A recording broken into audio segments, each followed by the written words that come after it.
Welcome to The Scoop, where small changes lead to big results. I'm Rachel, a registered dietitian and a mom on a mission to make nutrition simple, practical, and actually doable. Whether it's decoding labels, busting food myths, or sharing easy wellness wins, this is your space to get real answers that fit real life. So let's dive into today's episode and take one more step toward feeling your best. Any and all opinions and views shared by hosts and guests on this podcast are the speaker's own and do not represent the views of Live It Up or its affiliates or parent company. Hey, welcome back to The Scoop, serving you straight nutrition talk, one scoop at a time. I'm Rachel. I am a registered dietitian, and I have been working as a dietitian for almost 20 years. And today, we're going to talk about feeding your kids. We're going to hit on the picky eating phase. What is it, and how freaking long should you expect it to stick around? What you can do to help get through this very frustrating time with less stress and more progress, and how to include more veggies in your kids' diet, whether they eat it or not. Mom, what's for dinner? Don't you hate hearing that? These are the things we hear all the time as parents. It gets old.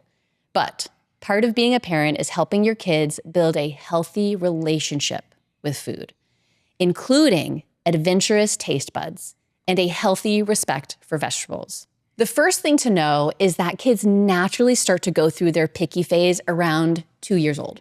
This is when your toddler is asserting their independence, but also some research believes that a newly mobile toddler has this innate survival mechanism that helps them avoid foods that are toxic or poisonous, just from a long time ago, right? One of those genetically hardwired traits that has not been phased out yet. Obviously, this doesn't mean, they're not going to put everything in their mouth, because they do. They do that anyway. But that's one of the theories behind this new phase of food neophobia, or the fear of new foods. Another reason your kid could be avoiding certain foods is how they feel. If your child is tired, frustrated, nervous, maybe not feeling well, all of these things can factor into what they are willing to eat. Just like us, sometimes they don't want to eat foods that they're not familiar with. All they want are their comfort foods. And the third thing is that one of the most common reasons that they're not eating is they filled up on foods and drinks before the meal. So they're just not hungry. This food refusal can be extremely frustrating, especially when your toddler starts avoiding foods that they previously ate without an issue. I mean, come on, just eat it already. Why you gotta do me like that?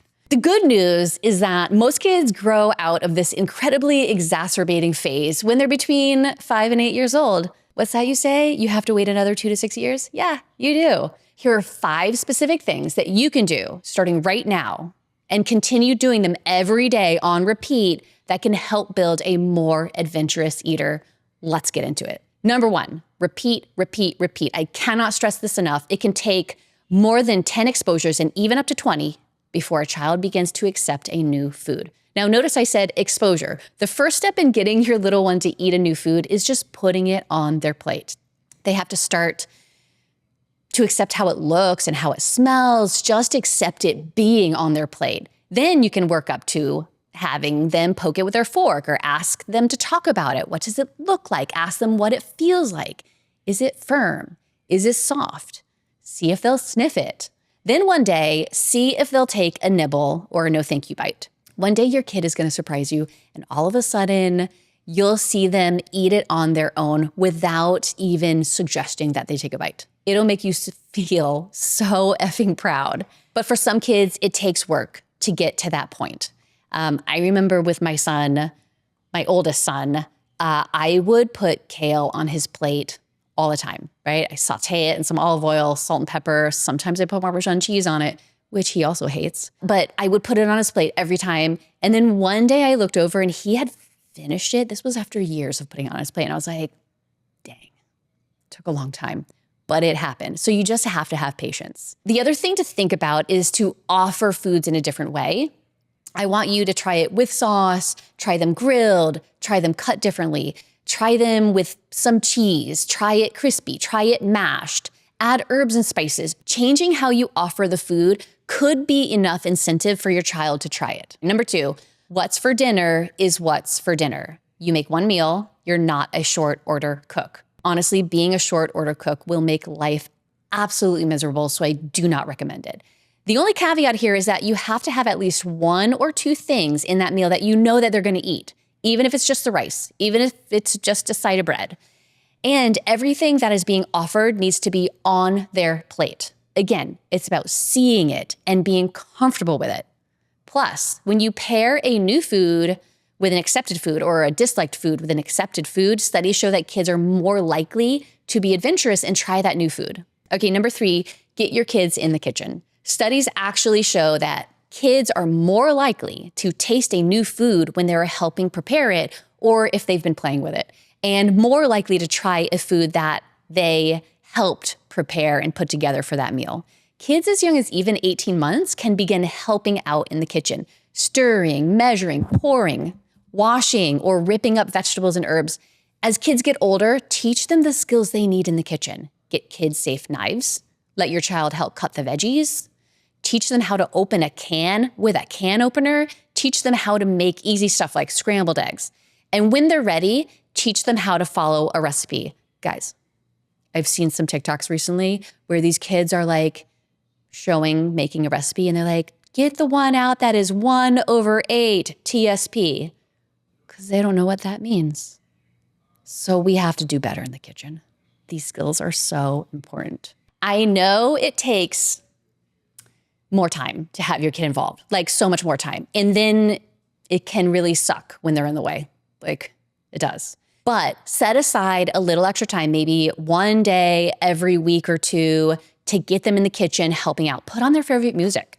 Ask them about their day. Have a little fun with it. Heck, they could even help pick out the recipe so that they have a bigger drive to participate and actually eat it. All right, number 4, family meals. Your kids learn so much from you. They are your biggest role model. If you don't eat broccoli, they're not gonna eat broccoli. If you eat all the different foods and they're watching you, they're going to be more likely to eat those foods eventually as well. And I know that sometimes with work schedules and sports schedules and all the other things in life that we have to do, family meals can be really tough to fit in. But research shows that even just a couple family meals per week can have a lasting positive impact on your child. And not only with their food preferences, but also with self-esteem and with communication. Okay, number 5, keep meals and snack times as consistent as you're able to. This means no grazing on snacks before dinner. Have a cutoff time. Make sure no snacks are eaten within about 2 hours of dinner. This can help your child come to the table hungry and ready to eat. I usually recommend like a balanced snack when they get home from school, something with protein, some fiber from some fruits or vegetables to help them refuel from their day and get them through the afternoon until dinner time. Make sure they're drinking enough fluids. If your kid just can't stop whining about being hungry, you can have a rule. Within 2 hours or whatever amount of time you set before dinner, you can have whatever vegetable you'd like. And I know actually some parents who chop up fresh veggies like bell peppers and carrots and cucumbers for their kids to munch on while dinner is being prepared. And you can set out a little plate and you can do that if that jives with you. So let's talk about day-to-day eating. What should it look like for your little one? Well, all meals should include a protein, a vegetable or a fruit, and a whole grain and some healthy fats. I know it's a lot to think about, but usually the meals that we make have these ingredients. And I think the biggest part that we need to be concerned about is breakfast. Breakfast gets overlooked even for kids. And snacks. Snacks are often filled with junk, but our kids' stomachs are small. So they have much less wiggle room for all these like filler foods. Every bite counts for our kids. And we want to make sure that nutrition is part of that every bite counts, right? So snacks are a great time to get more nutrition. When you focus on protein, fruit and vegetable, whole grain, and cooking with like healthy fats, you're going to provide your child with the nutrients they need to grow and thrive. Remember, it's not about eating all these things every day because luck will have it that every meal they eat something a little bit different. But think about the average over the week. Don't worry if one day your kids eat barely anything and then the next day they eat you out of house and home, just like adults. Kids go through times when they're not that hungry and we want to honor that. We can't force them to eat if they're just not hungry. But also don't get into the habit of them saying, well, I'm not hungry at dinner just because they don't like it. And then they know that they'll get a snack after because they'll game you. They know how that works. So just be really aware of, different ways that they might be gaming the system. Again, snacks aren't just for junk food. Your child's stomach is small. Their nutrient needs are big. I want you to make sure that you are more consistent and a lot more picky about what your child has during those snacks. Having chips and other snacky foods is totally okay? But make sure that it's just enough for your child and it's paired with some fruit or veggie and protein, because chips aren't going to fill them up and they'll keep wanting more and more. But when they have it with protein, they're going to be more satisfied. And when you add some fruit or veggies, they're getting more micronutrients. So we want to think of it as a triad. You don't have to take out the foods that they love. We just want to make sure that they're paired with other foods so that they're not just like a standalone and then it's not satisfying for them. Now, I know you're saying, but Rachel, my kid doesn't eat any vegetables. Even if I start on this journey now, it might take some time before they even start eating them. This is true. So while you work on them accepting vegetables in their whole visible form, you can also be a little sneaky and get some veggies into their diet that they don't necessarily see.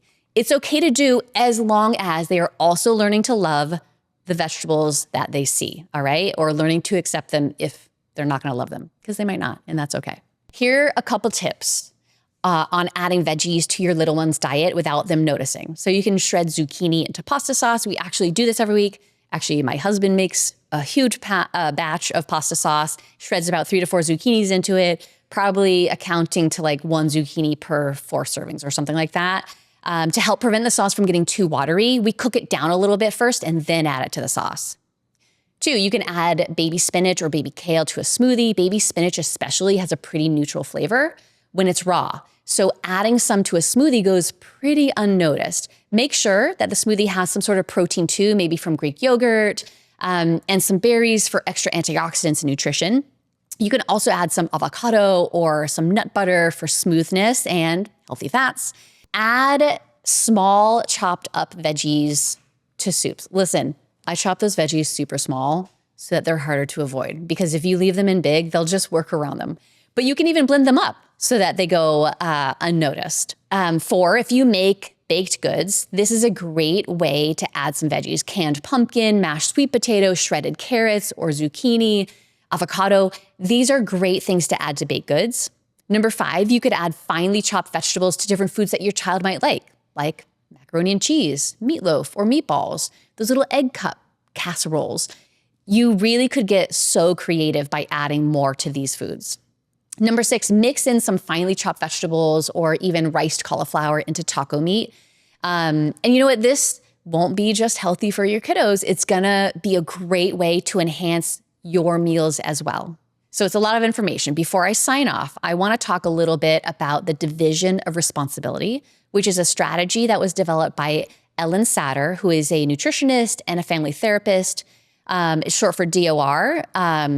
It helps to take some of the stress out of mealtime and also helps to foster a healthier relationship with food so that your child will start to understand their own fullness and hunger cues. So it breaks down eating and feeding into your job as the parent who feeds and your child's job as the eater. So here's what to know. Parents are responsible for preparing and offering healthy, balanced snacks and meals, for setting the time when snacks and meals will happen.